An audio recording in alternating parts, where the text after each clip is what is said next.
wabarakatuh. Kali ini kami akan menjelaskan mengenai fungsi, struktur, dan juga elemen yang ada pada komponen-komponen di dalam komputer. Langsung saja menuju ke videonya. Sebelum itu, izinkan kami untuk memperkenalkan diri terlebih dahulu. Saya Zakiri Faiz. Saya Farel Ahmad. Saya Cintu April Mahalawa. Langsung saja kita menuju ke materinya. Pertama adalah elemen-elemen dalam komputer. Elemen-elemen dalam komputer sendiri terdiri dari 3 jenis, yaitu yang pertama adalah hardware atau perangkat keras. Perangkat keras di dalam komputer itu seperti CPU, hard disk, RAM, motherboard, optical drive, floppy disk, VGA card, dan juga sound card. Lalu yang kedua adalah software atau perangkat lunak. Software atau perangkat lunak di dalam komputer itu seperti operating system software dan application software. Lalu elemen yang ketiga adalah brainware, yaitu manusia atau pengguna yang menjalankan dan mengendalikan hardware dan juga software. Lalu materi selanjutnya adalah komponen-komponen di dalam komputer. Yang pertama adalah input device. Input device adalah hardware yang digunakan untuk memasukkan suatu data atau perintah ke sistem komputer. Berikut adalah contoh komponen-komponen di dalam input drive. Komponen dalam input device yang pertama adalah keyboard, yaitu perangkat yang digunakan untuk memasukkan data berupa huruf, angka, dan simbol, serta melakukan perintah-perintah pada komputer. Tanpa adanya perangkat ini, pengguna tidak akan bisa mengetikkan data yang mereka ingat, sehingga keberadaannya sangatlah penting. Lalu komponen yang kedua adalah mouse. Mouse adalah perangkat yang digunakan untuk menggerakkan pointer atau kursor di layar monitor guna menjalankan suatu perintah. Mouse merupakan alat input yang mana pengguna komputer dapat melakukan pergerakan pointer di layar monitor melalui pergerakan mouse. Lalu komponen yang ketiga adalah flash disk. Flash disk adalah perangkat yang berfungsi sebagai media penyimpanan data dengan ukuran kapasitas tertentu.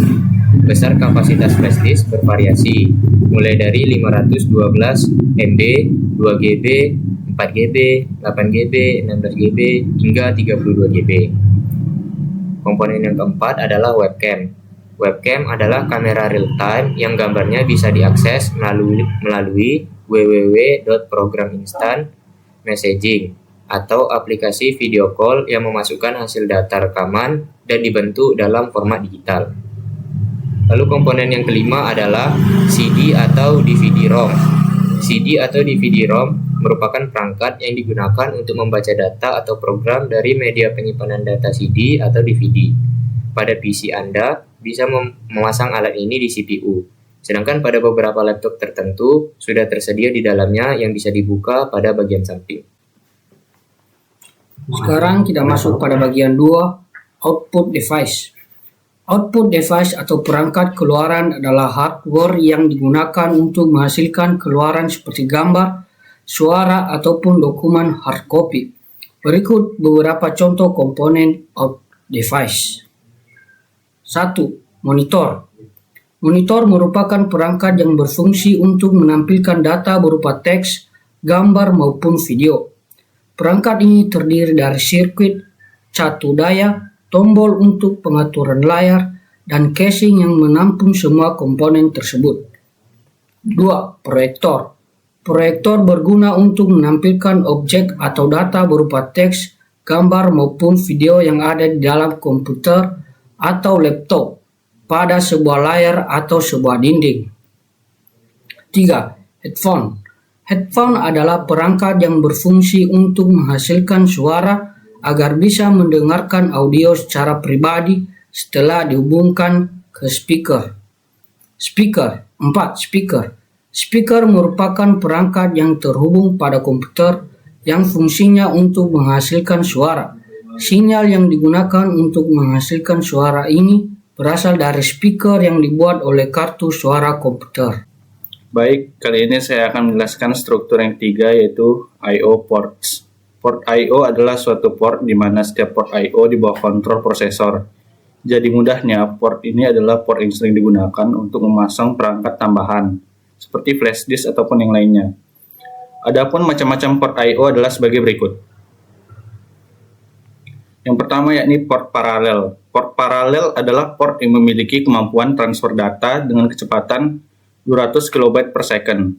Port ini dapat digunakan oleh hardware seperti printer ataupun scanner. Yang kedua, port serial. Port serial adalah port yang memiliki kemampuan transfer data dengan kecepatan yang lebih rendah daripada port paralel. Port ini dibedakan menjadi dua, yaitu COM1 dan COM2. Yang membedakan adalah kabel konektor COM1 menggunakan 9 pin, sedangkan untuk COM2 menggunakan 25 pin. Yang ketiga yakni port PS2. Port PS2 adalah port yang sering digunakan untuk menghubungkan keyboard ataupun mouse ke komputer. Namun saat ini port PS2 sudah jarang ditemui pada keluaran komputer terbaru, karena sebagian besar sudah menggunakan USB. Yang keempat, port USB. Port USB atau Universal Serial Bus adalah port yang digunakan untuk device yang bekerja dengan transmisi data secara serial. Contoh device menggunakan USB adalah flash disk, keyboard, dan mouse USB, serta perangkat lainnya. Yang kelima ini port VGA. Port VGA adalah port yang berhubungan langsung dengan monitor. Port ini biasanya terdapat di dalam casing komputer. Fungsi dari port ini adalah untuk menambahkan kartu grafis pada komputer agar memiliki performa yang lebih. Yang keenam, port audio. Port audio adalah port yang berhubungan langsung dengan audio device seperti speaker, radio, dan lain sebagainya. Yang tujuh, port LAN. Port LAN adalah port yang digunakan untuk komunikasi antar komputer. Dengan ini, maka setiap komputer bisa saling bertukar informasi. Struktur yang terakhir atau yang keempat adalah CPU. CPU atau Central Processing Unit adalah perangkat keras atau hardware yang berfungsi sebagai pemroses data utama pada suatu komputer. CPU juga bisa diartikan sebagai hardware yang berfungsi menerima dan melaksanakan perintah dan data dari perangkat lunak atau software. CPU sendiri memiliki beberapa komponen, yaitu yang pertama adalah caching. Caching memiliki fungsi yaitu untuk melindungi komponen hardware dari gangguan luar, merapikan susunan hardware yang akan dirakit, dan juga menjadikan komputer terlihat lebih menarik. Komponen yang kedua adalah motherboard. Motherboard ini merupakan sebuah tempat berbagai komponen elektronik serta komputer lainnya dipasang, dan tentunya bisa terhubung satu dengan yang lainnya. Komponen-komponen yang menjadi bagian inti dalam motherboard adalah prosesor, sound card, video card, hard disk, dan lain-lain. Motherboard juga berfungsi sebagai media penghubung untuk setiap komponen komputer, agar dapat saling berkomunikasi dengan komponen komputer yang lainnya. Lalu komponen yang ketiga adalah prosesor. Prosesor adalah salah satu komponen inti, karena jika tidak ada prosesor, kemungkinan perangkat komputer tidak dapat bekerja sama sekali. Oleh karena itu, banyak yang bilang bahwa prosesor adalah otak dari komputer. Semua proses maupun perintah akan dikerjakan pada prosesor, meskipun masih perlu bantuan komponen-komponen yang lainnya. Semakin tinggi kecepatan suatu prosesor, maka semakin cepat komputer dalam memproses berbagai macam data. Lalu yang keempat adalah kipas prosesor. Kipas prosesor berfungsi sebagai pendingin dan menjaga agar suhu prosesor tetap dingin dan stabil. Hal ini bertujuan agar perangkat prosesor komputer tidak cepat overheat maupun rusak. Komponen yang kelima adalah RAM atau Random Access Memory. RAM juga memiliki kedudukan yang penting bagi perangkat komputer, sebab komponen yang satu ini bekerja sebagai tempat untuk menampung data sementara yang telah diproses prosesor sebelum dilanjutkan ke komponen-komponen lain. RAM juga dapat diganti dengan ukuran kapasitas yang lebih besar atau kecil. Namun hal ini tentunya harus sesuai dengan kapasitas maksimal RAM yang terdukung di motherboard kalian. Satuan RAM biasanya menggunakan perhitungan byte, dan kapasitas RAM yang beredar di pasaran biasanya berkapasitas 256 MB, 512 MB, 1 GB, 2 GB, 4 GB, hingga 8 GB, dan lain-lain. Jenis-jenis memori atau RAM yang masih diproduksi pada saat ini adalah DDR1 hingga DDR5. Lalu komponen yang keenam adalah hard disk. Hard disk berfungsi untuk menyimpan berbagai data dan berbagai sistem operasi dari suatu perangkat komputer itu sendiri. Hard disk biasanya menggunakan perhitungan byte. Semakin besar kapasitas hard disk, maka semakin banyak pula data-data konvensional yang dapat disimpan. Ukuran kapasitas hard disk yang beredar di pasaran biasanya bervariasi, mulai dari 250 GB, 500 GB, 1 TB, hingga 3 TB. Lalu komponen yang ketujuh adalah VGA atau Video Graphic Array. VGA merupakan salah satu komponen yang sangat penting untuk sebuah perangkat komputer.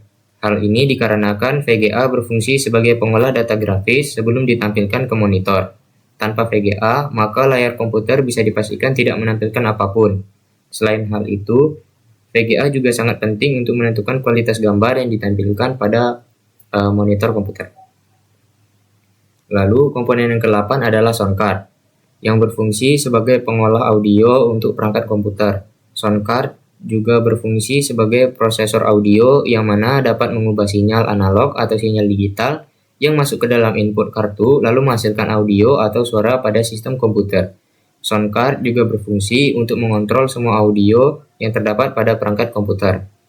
Lalu komponen yang terakhir atau ke-9 adalah power supply, yaitu untuk mengubah tegangan listrik dari sumber daya utama menjadi tegangan yang sesuai dengan kebutuhan CPU, dan juga melindungi komponen dari fluktuasi listrik dan gangguan dengan menyediakan aliran daya yang stabil dan terkontrol. Baiklah, sekian penjelasan dari kami tentang fungsi, komponen, dan elemen dari komputer. Jika ada kesalahan ucap atau yang lainnya, kami mohon maaf sebesar-besarnya. Sekian dari kami. Wassalamualaikum warahmatullahi wabarakatuh.